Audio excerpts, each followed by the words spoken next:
बिस्मिल्लाहिर्रहमानिर्रहीम। अस्सलाम वालेकुम वीवर्स। आज मैं आप लोगों के साथ पालक गोश्त शलजम की रेसिपी शेयर कर रही हूँ।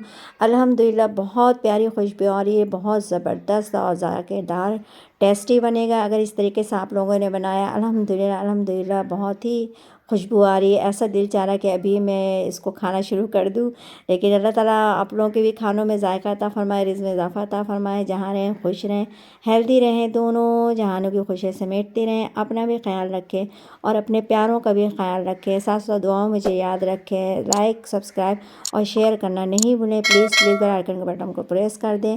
ये 1 किलो बीफ का गोश्त है, इसके लिए मैंने 1 पाव प्याज को कच्चे पक्के ब्राउन करना और इसमें साबित ज़ीरा 1 टेबल स्पून और चंद टुकड़े दालचीनी के, 2 टेबल स्पून अदरक लहसुन का पेस्ट। और ये जब हल्के ब्राउन करके गोश्त डाल के इसको भी आपको भूनना है। 2 टेबल स्पून पिसी मिर्च, 2 टेबल स्पून धनिया और 2 टेबल स्पून साबित ज़ीरा। इन सबको रोस्ट करके ग्राइंड कर लिया। मिक्स गरम मसाला 1 टीस्पून, 1 टीस्पून हल्दी।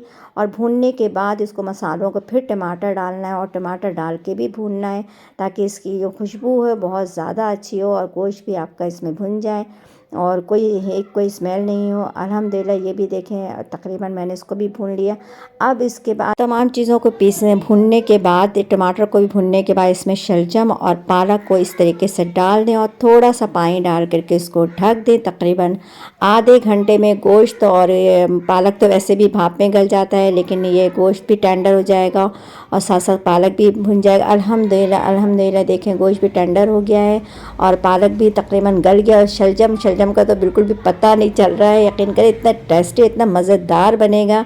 इस तरीके से बनाएं आप लोग भी। और ये देखें बहुत बहुत ज़्यादा मज़ेदार, बहुत अच्छी खुशबू आ रही है। इस तरीके से आप लोग भी बनाएं, अपने लिए बनाएं, अपने प्यारों के लिए बनाएं और साथ साथ दुआओं मुझे भी याद रखें कि मैं इससे ज़्यादा अच्छी अच्छी रेसिपीज़ लेके आऊँ। ये देखिए अल्हम्दुलिल्लाह मैंने ये बर्तन चेंज इसलिए कर लिया कि उसमें मुझे मुश्किल हो रही थी भुनने में, और ये बिल्कुल तैयार हो गया खाने के लिए। नान के साथ खाएं, रोटी के साथ खाएं, चावलों के साथ खाएं, बहुत ज़बरदस्त। मैं तो यकीनन चावल के साथ खाऊंगी और मुझे ज़्यादा पसंद है, और रोटी के साथ भी आप लोग भी खाएं। दुआ में याद रखें। अल्लाह हाफिज़।